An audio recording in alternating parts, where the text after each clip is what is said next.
Welcome to the collection of the wildest and craziest AITA Reddit stories of all time. From wild betrayals to shocking twists, these tales will leave you questioning who is really in the wrong. Let's dive in together. The first story for this collection is from Unique-Virus 5606. AITA for ghosting my boyfriend after he bought me a 1,000 USD dress. I, 21F, and my boyfriend, 22M, have been together for almost a year, and he has invited me as his +1 to a fancy end-of-year event for his work. He really values appearances and looking good in front of people, especially higher-ups at his job. So he took me to go dress shopping, as I am not as well off as he is, and I don't have any dresses that meet his standards. I do have some nice-looking dresses that I told him I'd be happy to wear, but he said they aren't expensive enough. I've often told him that I don't care if he spends a lot of money on me, although I'm extremely grateful when he does. He doesn't believe me and accuses me of leaving if he suddenly becomes broke. I have expressed how I feel loved through words and affection, but he still seems to think that he can forego those things by buying me expensive things and sending me on my way. He picked me up from my friend's house one morning and was immediately annoyed at me that I hadn't found any dress boutiques in his area. His area is very new, and they only just got a pizza shop, so I'm not surprised they don't have a dress shop yet. He had previously stated that he didn't want to drive far, so I didn't search very far. I told him I knew a dress store, but it was a few towns away, and he acted like I didn't know what I was talking about. He decided that we could find the store I was talking about, but once we got there, Google had taken us to the outlet version of the store instead. I told him that it wasn't the place I was talking about, but for some reason, he thought I purposefully took him to a cheap store just to embarrass him. He made me go in by myself while he went to look at another store. He also got mad at me for walking too slowly while I was trying to process the instructions he gave me. After he was done, he made me leave and we went to a mall in the area. He asked me why I would take him to a store like that, and I told him that the store I was talking about was big and fancy and had some really lovely dresses, but he would continually cut me off as if he couldn't be bothered to listen to my stupidity, despite him asking the question. We couldn't find a store in the mall that met his standards, so we went for a walk outside. I told him that the store I was talking about was literally on this street somewhere, so he, in annoyance, reluctantly let me lead the way, stating that he would be really mad at me if I was wrong. Of course, thanks to my luck, the store had been shut down, probably due to COVID-19. I visited the store for my high school ball dress shopping, so I hadn't been there in a while. He angrily searched for another store, telling me that if we don't find a dress, then we can't go because he doesn't want to be embarrassed. We find a boutique across the road. We go in. He watches his phone while I awkwardly look at dresses. I find one, try it on, and he seems absolutely done with the day, so he buys it for me and we leave. I find this disappointing because he has previously gone clothes shopping with my help for about 3 hours, sending me in and out of the changing rooms to get him a size up, size down, different color, different style, while he tries it on with the sleeves up, buttons down, sitting, standing, from the side, everything. And it felt like he couldn't be bothered to reciprocate that for me. After this day, I started to write a list of things I wanted to bring up with him, like how upset that day made me among other things. He has told me that he finds my friends attractive. He said I'm prettier than them, but I'd be a lot more beautiful if I lost weight. He has degraded me in a joking way, even after telling him that I don't like it. He has made fun of me for how shy I am, etc. Now, I was going to write a letter to him addressing these things, because I want to be mature and communicate my feelings. He said before that he found letters like that really stupid, and that I should just talk to him. But I know I wouldn't be able to do that without bawling, and that would annoy him further. I stopped writing the letter when I called him, and he told me that he was really worried and upset. I was worried for him and wanted to support him, so I asked him what was wrong, and he said that he was really worried about how I was going to act at the work event. He was worried that I would be really shy and that I would embarrass him so much.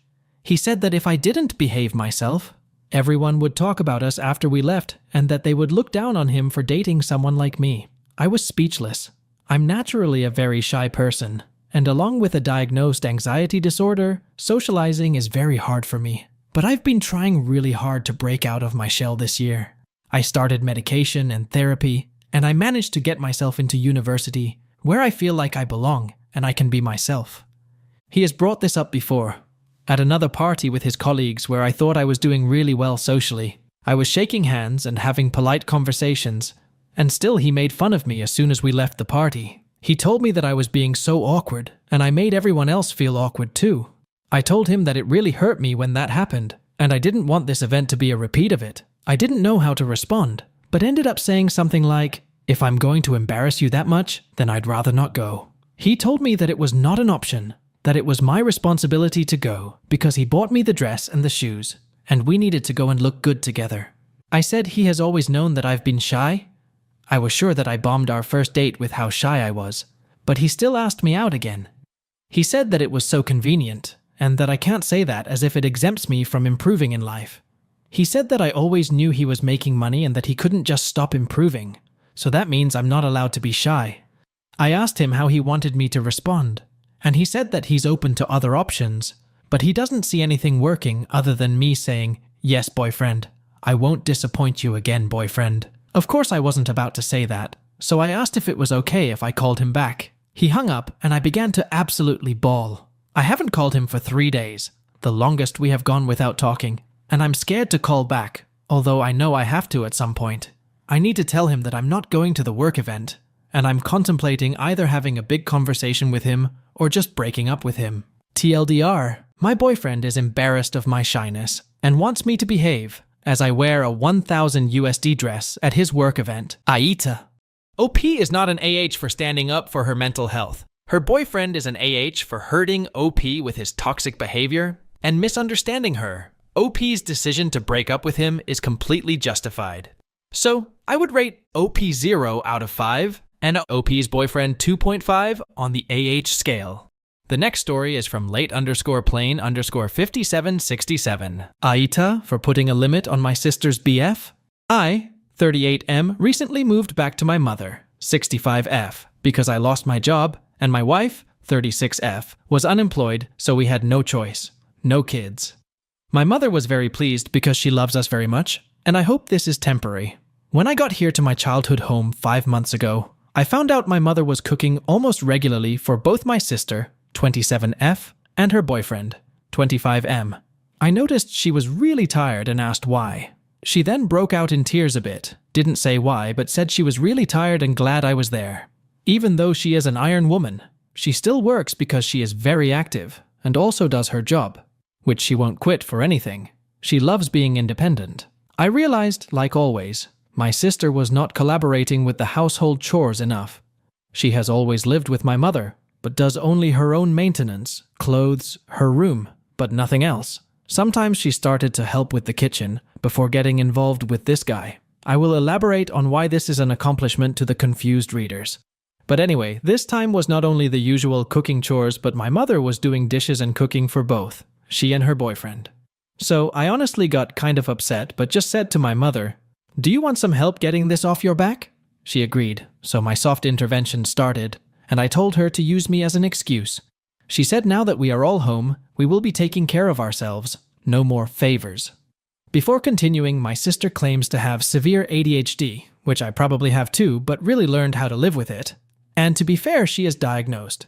But I'm not so sure this diagnosis is complete since all the second part of it on how to deal with it was skipped for money reasons, but also because I don't think there is much interest in finding a solution to the issues it brings, and is more of an excuse-it-all card. Also, my sister's boyfriend is living in my house because he was going to move a bit far, so in the meantime, he was getting his stuff together. He was going to crash 2 months.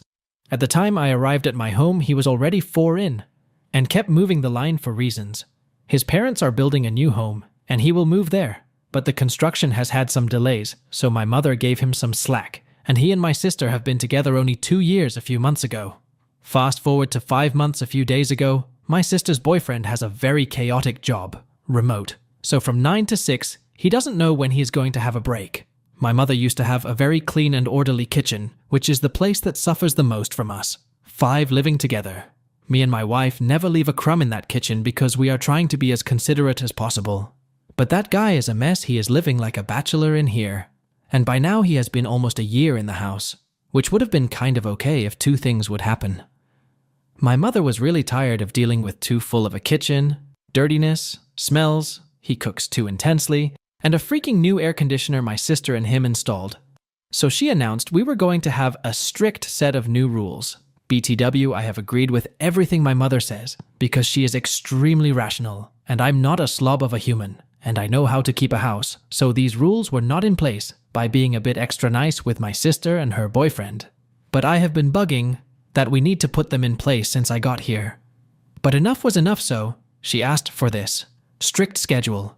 Everyone will have 3 times a day, 1.5 hours of use in the kitchen, and it would need to be clean, as it was found.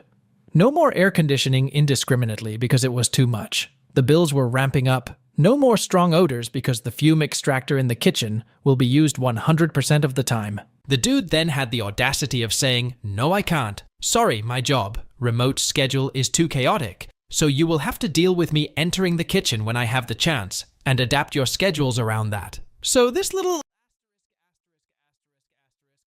was doing this the whole time, was expecting we all 3 other adults wait from 9 to 5, that the kitchen will not be used until he did. Because if we were using it, he just jumps in there and uses it while other people are in there, and is a mess. He suggested we can use the kitchen together, but my mother was tired of that after 7 months of absolute chaos at lunchtime. So, no more extensions. Then my sister, that has a scheduled job too, remote, doesn't know how to cook. Only he can do it for me. I depend on him to eat. So she can't do, and she has cooked in the past, but now she has ability regressions. And now she magically can't cook. She has always been a pain with chores, and she loves her video games and to be in her room, but normally there is not a dude living with her, leaning on my 65-year-old mother, like is his mother. So, discussing the rules, I stepped in and told the dude to stop. That it was an ultimatum. He either does as my mother says, or he is out. I even, being a saint, suggest ideas, but no reheated food, ordering, nothing, because the has to eat fresh 2-hour prep time meals every day. He also has been protecting my sister, because apparently during her 27 years of life, she never communicated how she feels miserably in the house, and honest to God, that girl is spoiled. She has had a hard time getting a job from time to time, and we are very reasonable with her on that regard, but she's saying we are a bad family because she feels better with her boyfriend than with us, is blood boiling. And besides all that, my sis said, we didn't say a thing, for now. So, he is now the savior and all that jazz. End of the thing, he now is leaving because we gave him no choice. So after a year, we are finally kicking him out. Because, reason, asking him an hour to cook without him disrupting the kitchen like the Kool-Aid man when he pleases. Now my sister is mad. We don't like him. No. He should be grateful my sister loves you, or you would have been out on day 1 I arrived. She is not mad at me, which is important because I feel this dude is 2 steps away from being an abusive partner, and I need her to trust me, but she is just like, so tired of this family. I felt like a bit of stranger eyes on this will help me regain my sanity or surprise me with AITA and make me reflect on how this strict schedule and turning the expensive AC 24/7 and free of use because they don't pay enough to cover that bill is too much. OP is not an AH for setting boundaries for her sister's boyfriend. He is an AH for being inconsiderate and ungrateful to his girlfriend's family. Not only he, OP's sister, is also an AH for prioritizing her toxic boyfriend over her family. So, I would rate OP's sister 1.5, OP's sister boyfriend 2.5, and OP 0 out of 5 on the AH scale. Let's now jump on to the next story from Reddit lover, but lurker, AITA, for how I reacted to Mill not respecting my and my son's school's instructions. I, 29F, am married to my husband, 30M, for a little over 4 years, together for 5. We have 2 young sons together, 3M and 1M. My mother-in-law, 58F, has shown entitled behavior since I've known her. She is an only child to adoptive parents and has always been pampered or gotten her way. Both my husband and his sister, 31F, have admitted that she has had manipulative tendencies their whole childhood. Whenever they have expressed feeling hurt, MIL turns it around to how their disagreement makes her feel bad and how it negatively influences her, up to the point that they don't mention or talk about what they feel she did wrong as they feel it's useless. Just a few examples of Mill's entitlement, in my experience. At our wedding day, she rearranged the placement cards in order for her to sit next to my husband. It was explicitly not done that way, as she then expected him to talk to her the whole night and be next to him in all the photos instead of being involved in the wedding program and enjoying our wedding night together. In the wedding photos, with family members, she was clinging onto my husband's arm, in each photo. When our first son was born, we informed our families that we would like to be the first to make a social media post to announce his birth and share a photo. She still made a post about not only being in the waiting room while our son was being born, but also that she was so excited to be a granny as soon as he was born. Every social media post that we have made, she has commented on wailing the line of Granny's doll. This granny misses her blue-eyed boy. This granny's sweetheart. Granny also wants to be there. Or, this granny's most pretty one. Loosely translated. At the last birthday party we held, our second son's first birthday party, she felt we had not given her enough attention. She lives about 40 minutes away from our town and have driven through. So, I understand that she wanted some attention. However, I was busy running around the whole morning before the party, as well as during and hosting the guests. I always make a big deal of the children parties, being themed with themed foods, decor, and party entertainment. I do everything myself, from catering to decor, and bake the themed cake myself. I usually start party planning 2 to 3 months beforehand, and it takes a lot of time and energy. During the party, she sat on the deck with my dad, Grandma, Sil, her daughter, and some other guests. They seemed to be chatting enjoyably, as I made a point of going around to each group of guests to chat for a few minutes during the party. However, I did not have a personal, one-on-one chat with her. Just to out things into perspective, I was so busy, I do not even have one photo with my son at his party. She was so offended about the lack of attention at the party. She left early and did not stay the afternoon with us as previously arranged, that she did not attend our youngest son's dedication the next day. In our religion, we dedicate our children to our faith, that we will bring them up in the way of our religion to the best of our ability, and have the congregation and our families stand with us as witnesses and our support system. It holds the same weight as baptism in some religions. Her excuse for not attending is that she had to make soap. That was in July. We made plans to visit her next, as she had come to the birthday party last. However, there was never a right weekend, as she was visiting her boyfriend one weekend. The next she was working. The next she was at a wedding. And other she was too tired for visitors. We went to visit Sil one weekend as they live in the same town, and we popped around for a surprise visit, which she seemed to enjoy. The boys' school concert was the next time she would see them, in September. However, she decided not to attend, and let me know the day prior. Her excuse was that the boys would not even know she was not there. Now, onto the actual incident that was the last straw on the camel's back. The boys' school holds a Grandparents' Day for the youngest 2 classes in October. My eldest son has had this event the previous 2 years, and this would be my youngest son's first Grandparents' Day. I invited both sets of grandparents, MIL and my parents, by forwarding the school's advertisement, which stated which classes would be involved, and the following message. The boys' school is having a Grandparents' Day on said date. It would be lovely if you could attend and spend some quality time doing crafts, and there will be snacks, as each parent had to provide a plate of eats. Now, I did not specifically state that my eldest's class was not involved in the Grandparents' Day. However, his class was not on the invite.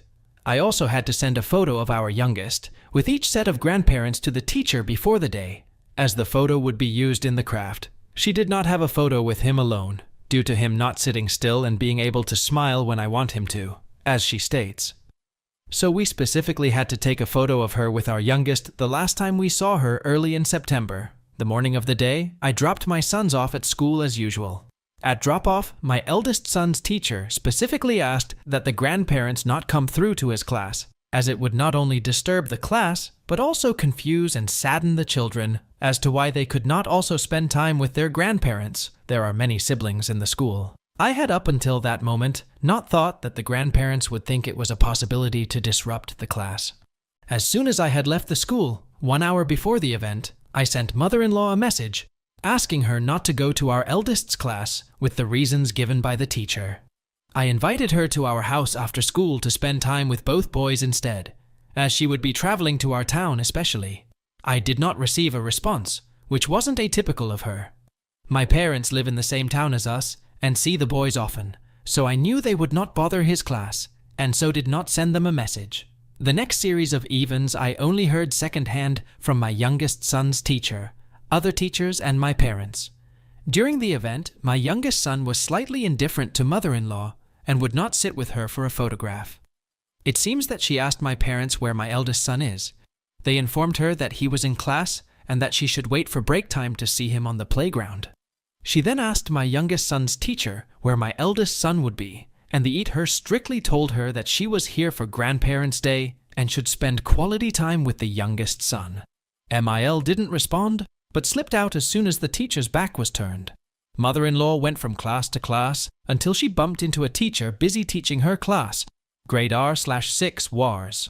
MIL proceeded to ask the teacher to take her to our eldest son's class. The teacher, stupidly, complied and escorted MIL to eldest son's class, where she proceeded in taking him out of the class, taking photos with him, and taking him to the Grandparents' Day event. I could not believe it when I heard it. Not only did my youngest son not get to experience his own Grandparents' Day, as he has to share everything with his elder brother on all other days, but also had to share this day. My eldest son was also ripped out of his routine and confused, as he was only allowed to stay with the grandparents for about 10 minutes, until my youngest son's teacher asked MIL to return my eldest son to his class. I feel she deliberately went against my wishes and the instructions of all those around her, just because she felt she wasn't, again, getting the attention she deserved. This happened on a Friday. After a weekend of mulling the information over, my husband sent his mother a long message explaining what she did, how I got in trouble with the school, as they asked me not to let grandparents into my eldest son's class and that happened, and how she disrupted my eldest's class. No response? Not an admission or acknowledgement of what happened? Not an apology? Nothing. My husband wasn't surprised, as he warned me that she would either turn it against us or ignore us. Now, I am not proud of how I handled it, but I was fed up. So, I decided to go low to no contact. As she loved posting photos of the grandchildren to gain likes and comments, I decided to put her on an information diet. No more photos or messages. However, I knew my husband would not go along with my decision, as he feels it's pointless and avoids conflict if he can. I knew if I posted photos of outings on social media, that she would see it via my husband's social media. So, not only did I block her from my SM, but I took my husband's phone he was in the shower and block her from his as well. As I mentioned, I am not technologically inclined. I was unaware that blocking leads to unfriending. When my husband found out, he was livid. However, we still have not heard anything from MIL. It seems as though she is waiting for us to apologize to her. I am sorry for rambling. I am just so exhausted and don't know how to make her realize that what she did was wrong and has consequences. I don't want Miel to let my sons feel they need to earn her love, or that if they don't smile and perform that Miel won't give them love, affection, or attention. Anyway, did I overreact? Am I the asshole in how I handled everything? Or am I justified? Please feel free to not only judge, but also give advice on how to handle the situation. Thank you all in advance. OP is not an AH for going no contact with her entitled mother-in-law. Rather, OP's mother-in-law is an AH for always interfering in OP's family matters. OP's reaction is 100% justified. So I would rate OP's mother-in-law 2 out of 5 and OP a 0. Let's now jump on to the next story from Tiny Queenie. Am I the AH for wishing someone in my family would pass away? I, 21F, and my grandma, 70F, is taking care of my great-grandma, 101F, let's call her Margarita. And things are not okay at all. For context, my grandma comes from a very traditional Mexican family. They grew up in a pueblo, and as years went on, they began to live in different places. Now, ever since I can remember, the family has always done the same thing over and over.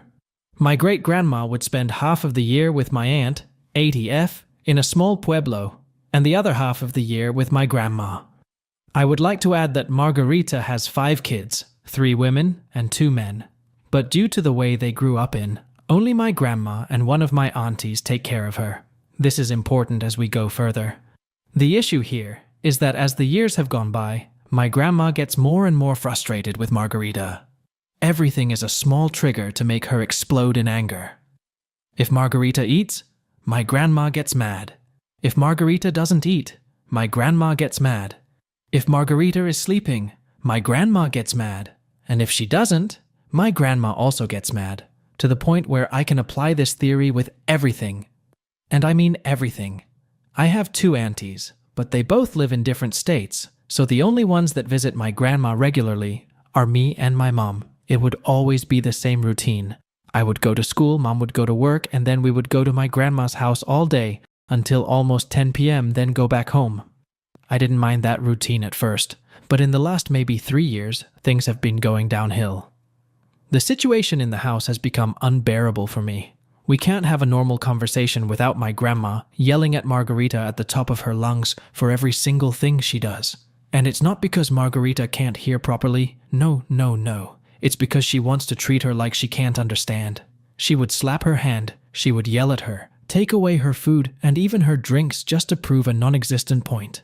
That point being, Margarita is just lazy. She doesn't want to do anything, or I have to do everything because she can't do it, or simply, she doesn't know what she wants. I'm doing the best for her.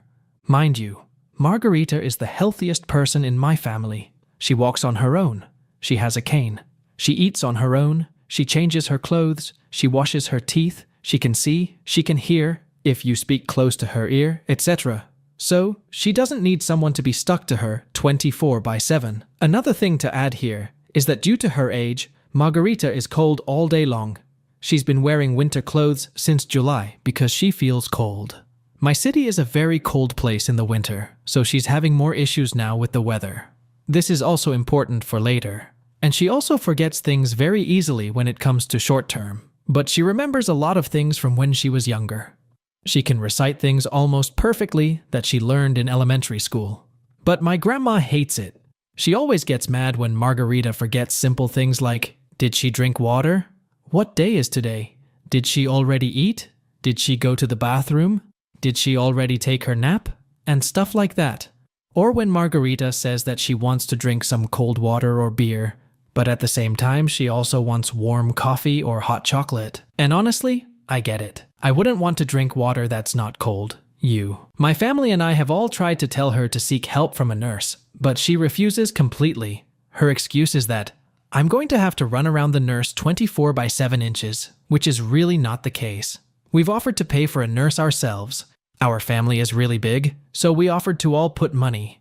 But she still doesn't want help. We've offered her psychological help, but she refuses. Now, I understand that she is from a different generation, a more traditional one, but she also knows that she's sick. She's aware that her mental health is declining rapidly, but she avoids talking about it every time. We've offered to pay for activities so she can go out and spend time for herself, doing what she likes, but she refuses. And this also applies to my aunt, who takes care of Margarita the other half of the year. They are both closed up to the idea of getting help. No one is able to get it through their heads that both of them are burnt out. They are abusing an elderly person every single day of their lives, but they simply don't see it that way. This is also very frustrating because, like I mentioned before, Margarita has 5 kids. The problem is that my uncles don't want to take care of Margarita because it's the daughters who have to do it. And only one of my uncles sends money to help my grandma pay for Margarita's expenses. But listen, my grandma has enough money. So that is not a struggle she faces. What she needs is help, like actual help. And this whole ordeal just gets worse when you put my grandmother and my aunt together. The abuse doubles. And even if we try to help, they get mad. They vent in the worst way possible, blaming Margarita for everything. Even if she has an accident, they blame her for not being fast enough or for drinking too much water. If she's cold, they would blame her because how can she be cold if she has a lot of clothes on? Or when she doesn't want to eat a lot, they yell because how can she not eat? She's just wasting good food. Well, maybe it's because she's freaking 101. But nope. To them, she's just being irrational or lazy. My mom and I always try to make things easy. We help as much as we can in the house. We run errands or we take care of Margarita so my grandma can go out with her friends. We really take it easy with Margarita, and we try to be as patient as we can because we know that she is slowly getting older. We buy her the snacks she wants or her random cravings, even if she doesn't eat them. We are basically mediators in all of this. We stay there almost all day, 5 days a week. I've lost sleep because instead of being able to finish my school projects, I'm helping with taking care of Margarita. Don't get me wrong, I don't mind helping around because I see it as something I do out of love, but it does take time away from my schoolwork or even my extra activities, and this also applies to my mom. Now, to the real deal, this whole situation has taken a toll on our family and the way we interact. My mom and I know for a fact that we can't live with my grandma because we have our own lives, but the tension has been brutal, and that has even affected my health. I constantly have headaches. I have insomnia. Due to the stress of knowing that I'll have to go to my grandma's house the next day, I get anxiety when I don't go because I'm scared of what can happen to them or what my grandma could do to Margarita. I get constant stomach aches, so I end up not eating at all, etc. And I know it might sound horrible, but I've thought so many times that maybe, just maybe, if Margarita simply passed away, everything would be fine. It sounds bad, I know, and it's not something I like to think, but no one cares about her. And I don't mean it in a derogatory way, but no one stops to ask her how she's feeling, what's on her mind, how is she that day. Nothing. She wakes up and she gets yelled at, she gets belittled, she gets abused. Me and my mom have talked to her a few times, and it's a bit hard to get an answer from her, but we know that she's afraid of being alone. She's scared that she will be alone if she ever passes away. But my grandma and her sibling don't care. It's hard because there's been times when I've heard Margarita wake up asking if someone's there because they leave her alone. They leave a 101-year-old woman alone without any help. It hurts me to see the way they treat her. And it's not because they can't. It's because they don't want to. Because they as siblings don't want to talk about their own mother. They just toss her from one side to the other, waiting to see who gets the hot potato. But I would also like to add that I'm no saint. Due to my own stress, I've also said some harsh things to my grandma for the way she treats Margarita, and I know I'm wrong, but I also admit that I'm scared. I'm scared that something will happen to my grandma and that we won't be there to do anything for her. This gives me major anxiety due to what I experienced in a past major, criminology. So I've told my grandma multiple times that it's dangerous for her to live like this, but she doesn't do anything about it. At this point, I just hope that one day Margarita doesn't wake up. I just hope that she passes away peacefully in her sleep, and that she only remembers the positive things we said about her when me and my mom were around, and that she knows that there were people who really did care for her.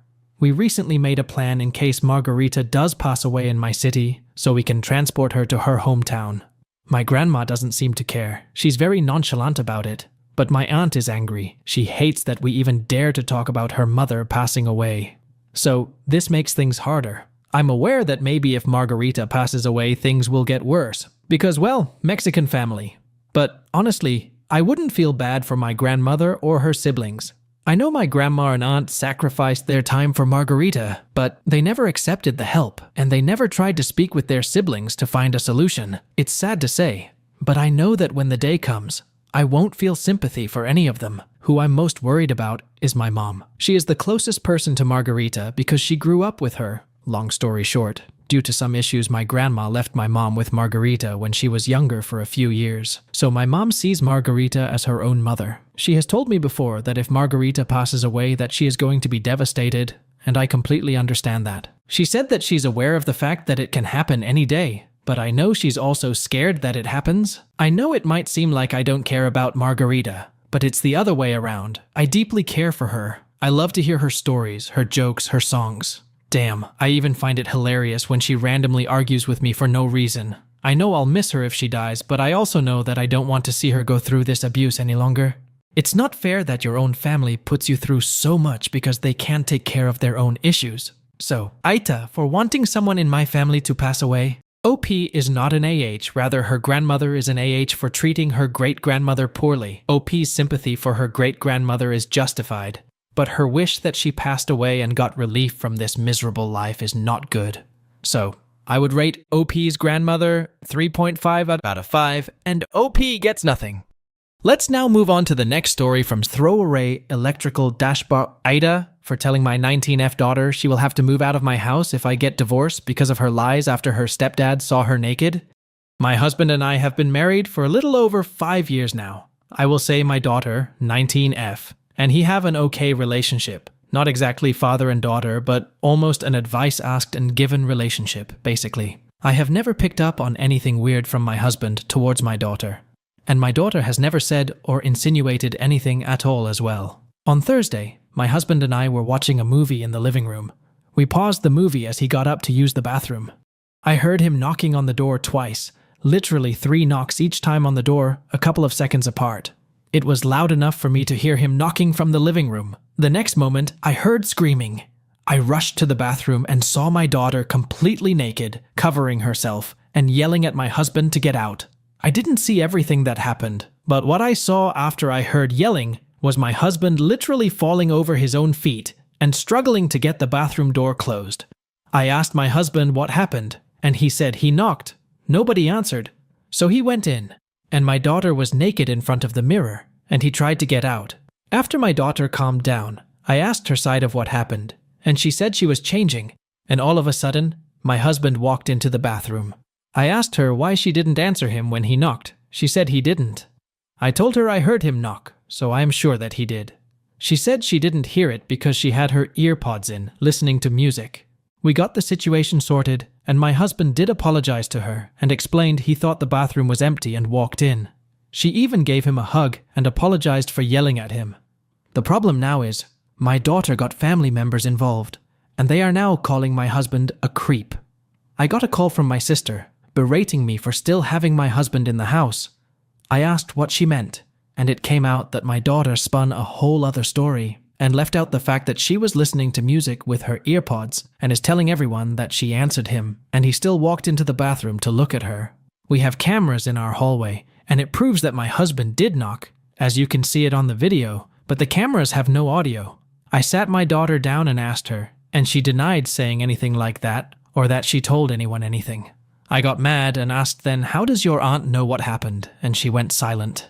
She said she talked to her niece about it, and she must have told her mother. I asked her why she lied about what happened and made my husband look bad when he did nothing wrong. She again denied lying about anything, and I told her what my sister told me. She just started to cry and say sorry. She was just talking and making up scenarios with her niece. The whole day yesterday, I got calls and texts from my family members as the story spread. The wrong story is spreading, and my husband is looking like a creep to everyone. I sat my daughter down again and had her read some of the things being said about my husband and told her she has to fix this because her lying is what caused this. She refused, saying she didn't spread this and she only told her niece and doesn't want to say anything to anyone because they will think bad about her. She said they know my husband and this will just blow over. Everything did blow up when my husband walked into the living room with his bags packed and said he is going to stay with his parents for a while because he doesn't want to be in this situation anymore where he is made out to be this kind of person. My daughter broke down and apologized repeatedly and said she will fix it, but my husband still left.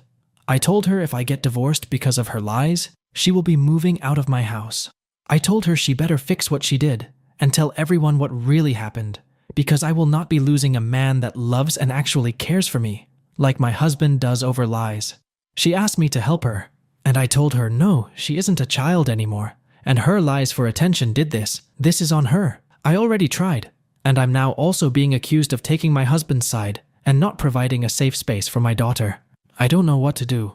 My husband asked for space, and my daughter is inconsolable at the moment. I am not in the best state myself. OP is not an AH for being harsh to her daughter. OP's daughter is an AH for not apologizing for her mistake of not locking the door while taking shower. As for scores, I would rate OP's daughter 2.5 out of 5, and OP 0 out of 5 on the AH scale.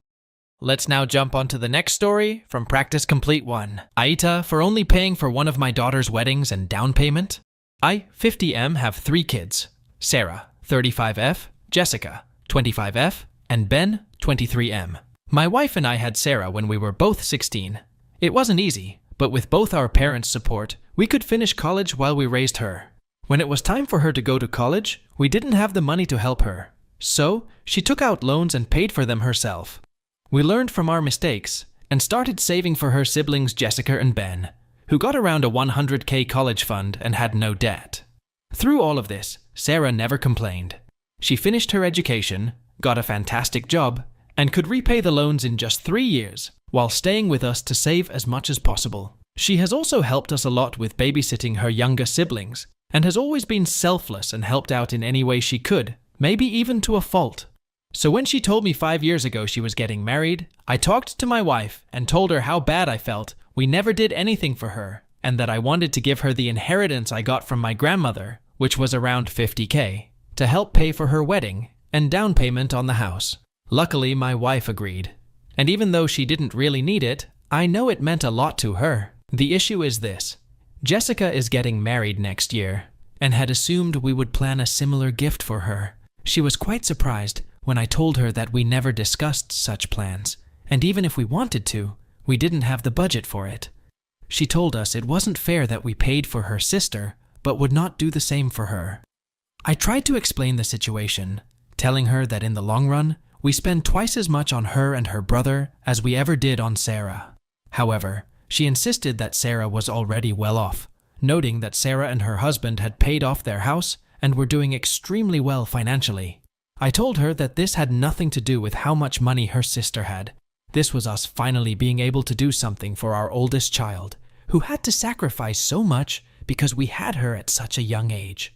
She didn't take it well, left angry, and won't speak to us. My wife thinks we should maybe take out a small loan and give her the money because she isn't used to not talking to her kids and is sad she is being left out of the wedding preparations. She is even afraid of us not getting invited to the wedding. But I have put my foot down and won't budge because she is not entitled to our money. Now even Sarah is saying that this is getting out of hand and even offered to help pay half the money. But personally, I'm at a point where I'd rather burn the $50,000 than give it to her. Sarah and my wife think that this is not worth destroying our family over, but I think that giving in will only make her more entitled in the long run. Update. Thank you all for the fantastic comments and personal messages from my last post.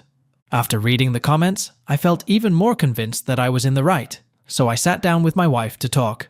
Following many of your suggestions, I showed her the post and asked her to read it. She wasn't happy, especially when she saw how many people had read it, but she was also really curious. This has been on her mind a lot lately, and she wanted to know what all of you were thinking. She had a few issues with my comments. She believes that when I said I would rather burn the money, it indicates I need to change my approach to problem solving. While it might be easy for people on the internet to suggest that parents cut off contact with their child, she is not ready to lose her little girl. Additionally, she thinks my statement about doing my duty and wanting to take care of myself comes across as selfish and is not something a parent should say. She believes there is a reasonable compromise. Instead of giving her the full $50,000, we can offer her half for the wedding. This way, we can cover most of the expenses from our savings, borrow the rest from Sarah if needed, and pay her back within a year. I told her right away that I was not going to do that. I told her that we could separate our finances and that she could return to work full-time to help Jessica pay for the wedding. However, I made it clear that I was done. As selfish as it may seem, I don't feel obligated to Jessica anymore, and I want to enjoy my life while I still can. She replied, as she always does, that I am stubborn, and she would take that step if it meant keeping the family together. I told her it was fine, but not to come to me complaining about her health when she went back to work full-time. A couple of days ago, she came to me and said that she agreed with my proposal. We made a plan to open a joint bank account, where we would deposit our monthly expenses. After that, we can each use our personal money however we like. We decided on an amount to keep in our savings account for emergencies, and agreed to split the remaining funds 50-50. I even agreed to cover 60% of the money needed for our joint expenses. This is the first time we will have more than one bank account, so I'm a bit nervous about how it will turn out. I also believe she mentioned talking to her boss about working more hours, but I want to avoid getting involved in that discussion. I spoke with Sarah and expressed my concerns about giving Jessica any money, which I believe is a bad idea. However, Sarah insists that she wants to help. She mentioned that while she agrees with my viewpoint, she doesn't want their mom to return to work full-time. She clarified that her decision to help was aimed at supporting their mom, not Jessica. I told her that it was her money and she could do as she pleased. But like her mom, I wouldn't involve myself in the situation any further. Right before I wrote this post, I sent an email to Jessica expressing my feelings for her. I clarified where I stood and mentioned that she could decide how involved I would be in her wedding. I don't expect a reply, but now I'll have to wait and see what happens. Edit! I realize now that I didn't explain something clearly. My wife wants to pay $25,000 for the wedding, which she and Sarah have agreed to split. She believes this is a reasonable compromise, but I disagree with her. OP is an AH for being unfair to one of his daughter. He should maintain a balance between both daughters. So, I would rate OP 3.5 out of 5 on the AH scale. OP's daughter Jessica is not an AH, so I would rate her 0 out of 5. Let's now move on to the next story from medical-bedroom-5243. AITA for telling my mom she won't be able to see my daughter for 2 months after she's born if she calls my wife to complain about her birth plan again. I-33M. My wife is currently 7 months pregnant with our daughter. The first time she was pregnant, she went into premature labor and had a stillbirth. It was a devastating experience for both of us, but especially my sweet wife. She's finally getting excited about this pregnancy, but there is a part of her that is afraid to get her hopes up in case something goes wrong. She asks me several times a day if I think something will happen and has been having nightmares about having another stillbirth. Luckily, her doctor says everything is going well so far, and I'm confident everything will work out okay this time. My wife and I are from the same town, but live around 9 hours driving distance from our families. Right now, the plan is for my wife's mother to drive up once my wife goes into labor. She's going to support my wife during the labor and also stay for a week or so after the baby is born to help us get settled. My wife explicitly said that she doesn't want any visitors aside from her mom for the first few weeks after the baby is born. She told me wants my family to visit a few weeks after the baby is born, and even said my parents could stay in the guest room so they get more quality time with their granddaughter once we're ready for visitors. I truly just want this process to go as smoothly as possible for my wife in light of what she went through the last time around, and so I'm 100% behind whatever plan makes her feel the most comfortable. Yesterday, I got a call from my mom asking about the birth plan. I explained our current plan, and my mom said that she and my dad would drive up once my wife goes into labor.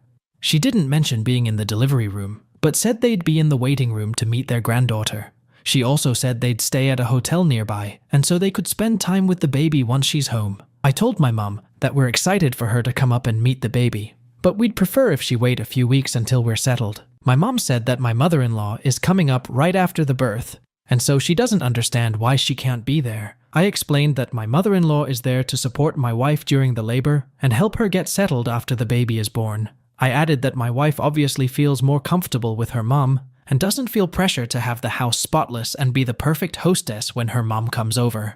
I also said that we want her and my dad to get a lot of time with the baby, and we don't know how my wife is going to be feeling immediately after the birth. My mom started rambling about how boy's mom always gets the short end of the stick, and everyone should be included when it comes to major milestones, like the birth of a child. The funny thing is that my younger sister had her first baby about 6 months ago. She can't stand her MIL, and she still hasn't given her the green light to come and visit. My mom and my sister have both justified this by saying her MIL rude and difficult to be around. This is true, but also my sister holds grudges and doesn't get along with most relatives. I responded to my mom by asking why she's okay with my sister keeping her baby away from her MIL for 6 months if everyone should be included. My mom was furious. She said that there was more to the situation than I realize, and that this situation is completely different since she's always been perfectly nice to my wife. I asked what I was missing, and my mom just said that my sister's mother-in-law ruined her bridal shower by bringing her obnoxious friends. I said regardless of the situation, I want to make this experience as stress-free as possible for my wife given what happened last time. I said that she just wants me and my mom for a while, and I understand her perspective. I told my mom I love her, and I'm excited for her to visit, and we'll make sure she gets plenty of time with her granddaughter. She seemed disappointed, but I thought we were on the same page. A few hours ago, my wife told me that she got a call from my mother. She said my mom was crying and saying she felt excluded and like we didn't want her to meet the baby. My wife is a sweetheart and a people pleaser, and she truly took this to heart. She seemed stressed and asked me if we were doing the right thing. I told my wife I wanted her to feel as comfortable as possible, and that I'd deal with my mom moving forward. I was furious to say the least.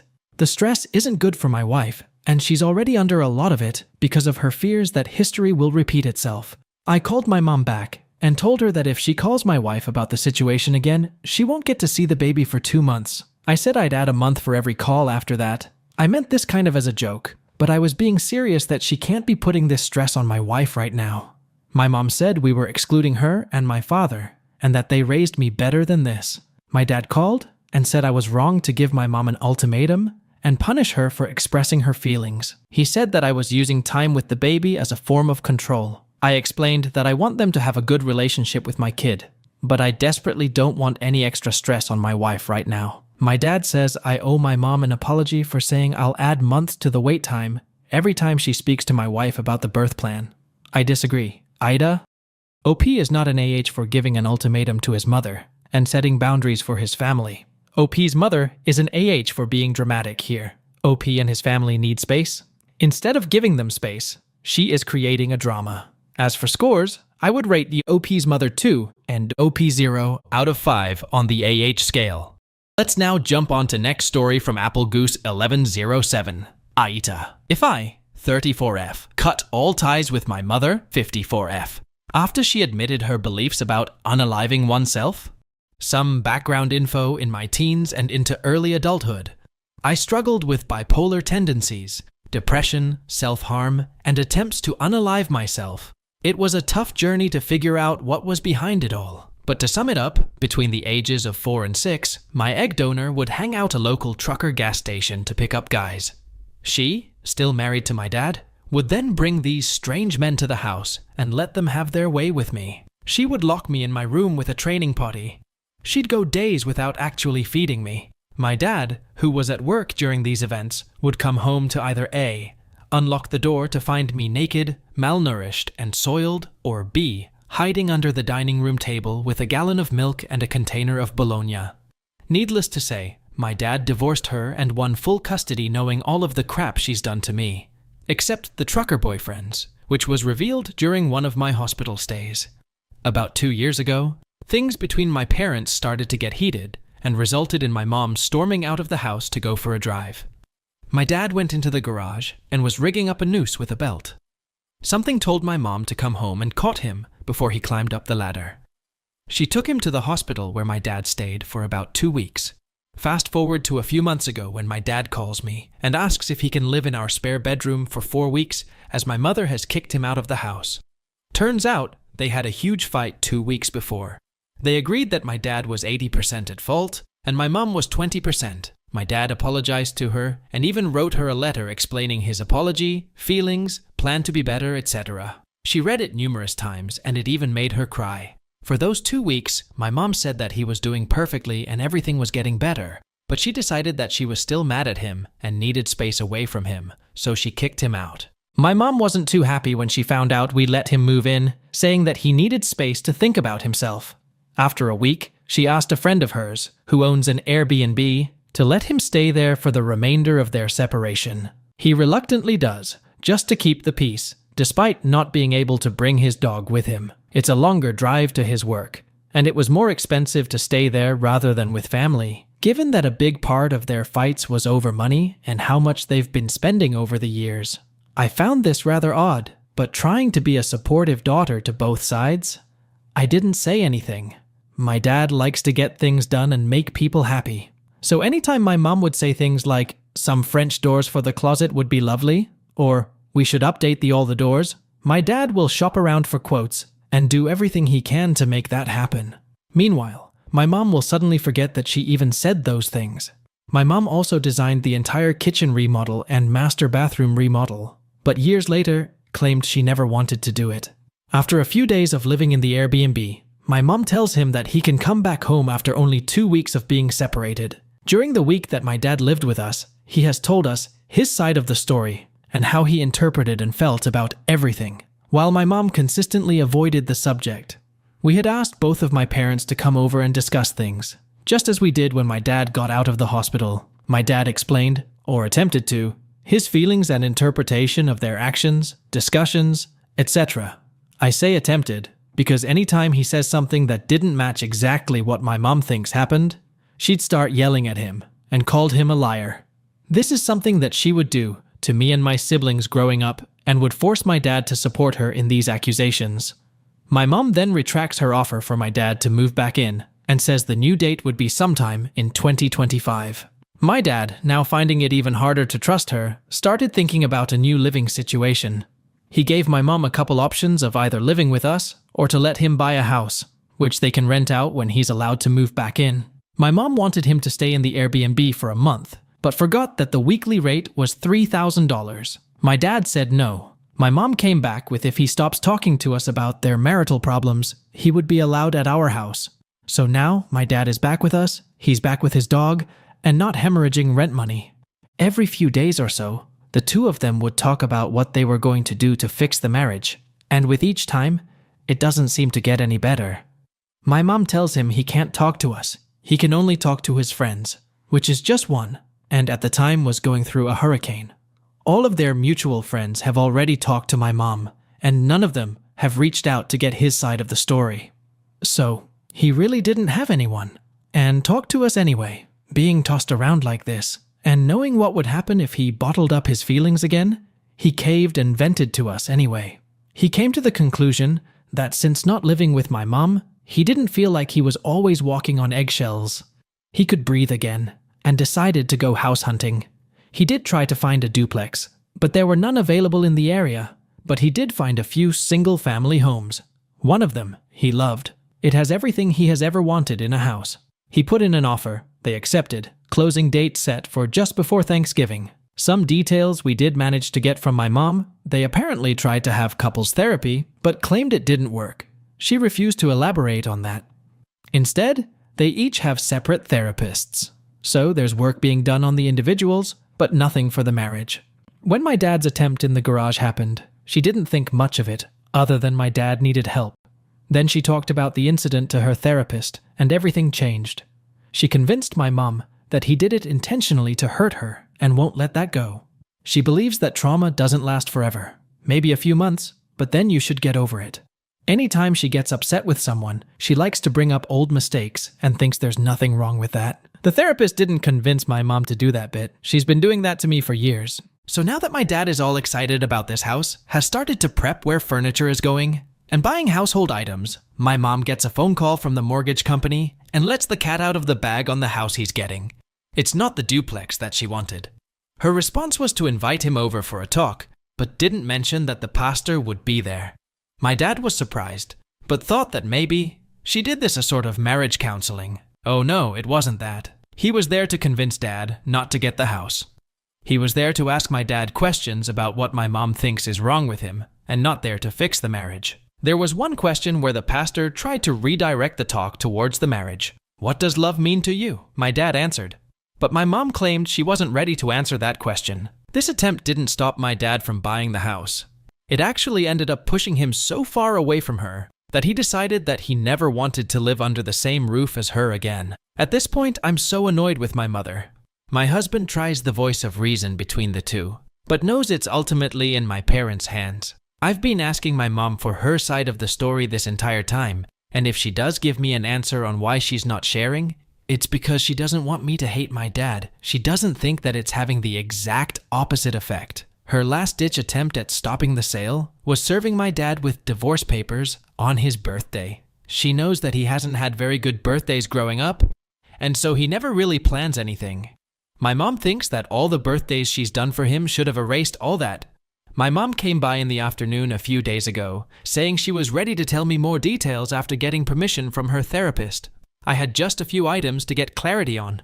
Was it true that after Dad accepted majority of the fault, apologized, wrote a detailed letter, and was praised by you on how good he was doing, you still kicked him out because you couldn't get over your anger? Her answer was that he decided the percentage of fault. His apology wasn't really an apology. She does still have the letter, and doesn't think he was actually better. Was it true that when the pastor asked the question, Dad fully answered, "But you claimed you weren't ready"? Her answer is a bit hazy in my memory, but it went with the flow of question 1. Is it true that you actually believe that Dad was only trying to hurt you when he attempted to unalive himself? Her answer, yes. Do you believe that when I was going through my deep depression and attempting to unalive myself, that my goal was to hurt you? Her answer, yes. Luckily, it was in the afternoon, and she didn't want to be around when my dad came home, so she left before I could ask her to leave. I've never felt so betrayed, so lied to, so manipulated, so disrespected. I can barely even look at her picture without wanting to yell. I have 2 small kids that love her. She hasn't done anything to them that I know of. My husband has told my mum that I don't want to be left alone with her for a while. She's also been uninvited to Thanksgiving to keep the peace. I've made her a present for Christmas already, and I think I can still give it to her, but only in passing. I don't think I can spend Christmas with her either. Right now, I'd be okay if I never saw her again. Wibta if I cut all ties with her. Edit. The egg donor is my biological mom, a piece of garbage, and never wanted me in the first place. As soon as the divorce was final, I never seen or heard from her again. My mom is my stepmom, but also has adopted me, and it's her name on my birth certificate, not egg donors, so that's why I called her mom. OP is not an AH for going no contact with his stepmother. OP's reaction is 100% justified. OP's stepmother is an AH for being manipulative and controlling. So I would rate her 3.5 and OP 0 out of 5 on the AH scale.